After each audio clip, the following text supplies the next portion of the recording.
in that yielding because Mr. Cohen got here just in the nick of time before you started, and I had promised him he could go next. You stand by the praise, nonetheless. Yes, I stand by the praise. I stand by the praise, and as long as you reiterate it again before I go. I know you like that stuff. So, Mr. Cohen, yield to you for 5 minutes. Thank you, Mr. Chair. I listened to your testimony and appreciate your issue, and I've got a bill on the SOAR bill, which you may know, but Ms. Basham didn't mention it, and I think in a list of bills she mentioned. But I want to ask each of you, have any of y'all heard of either Andrew or Tristan Tate? Ms. Brugman, what do you know about Andrew and Tristan Tate? I understand that they're accused of sex trafficking internationally, and there's questions about their jurisdiction and their freedom of movement at this time. Thank you. Anybody else know about them? Ms. Cooper, what do you know about them? I just am aware of what I read in the news, that there's several cases pending. And they are social activists and whatever they call them, influencers. Correct. Right, and they were, they're no longer having their travel restricted. They were allowed, given their U.S. passports back today, and they flew on a plane allegedly straight to Fort Lauderdale. There is allegations that there was involvement from our administration, the Trump administration, that got Romania and pressured Romania to release them. They've got some pretty serious charges against them for rape and sex trafficking in Romania and also, I think, in England. What do you think the odds of them returning to Romania are after they've been released with their U.S. passports? Ms. Brugman? My assumption would be very low. Yeah. Thank you. And anybody else have an opinion?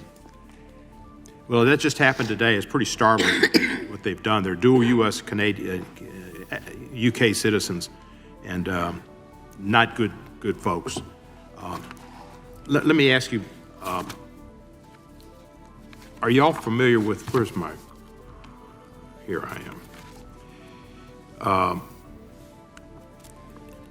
Are you familiar with any grants or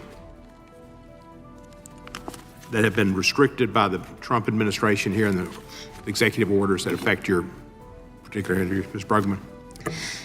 Yes, there were grant funding from HHS for direct services for trafficking victims that were halted for about 2 weeks, leaving providers without access to funding and uncertain if they would be able to continue supporting those survivors with housing, food, medical care, legal services.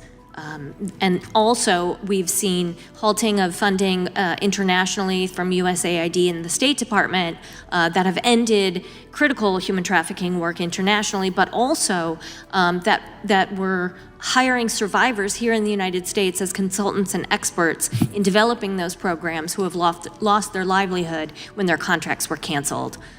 And this would be damaging to arresting sex traffickers in the future, would it not?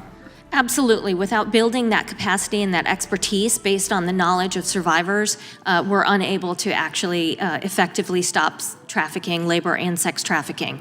Any restriction, any halting, any stopping of that work, of that critical work, is a gift to traffickers. Any other ladies familiar with any grants that might be held up? No. Ms. Brugman, you've been an expert in this. Do you think your being an expert in this area makes you more likely to be aware of these issues than if you were an expert in rocket propulsion or electric cars? Yes, of course. Thank you.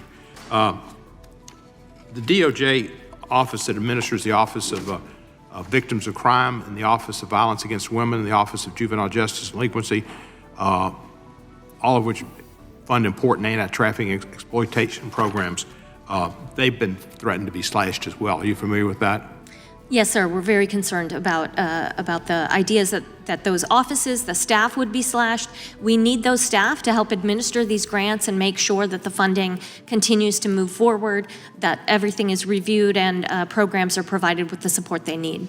And when we look at budgeting, and we've been given by the judiciary areas of over $100 million to look at budgeting, do you think these areas are more important to stop sex trafficking than building a border wall? I do.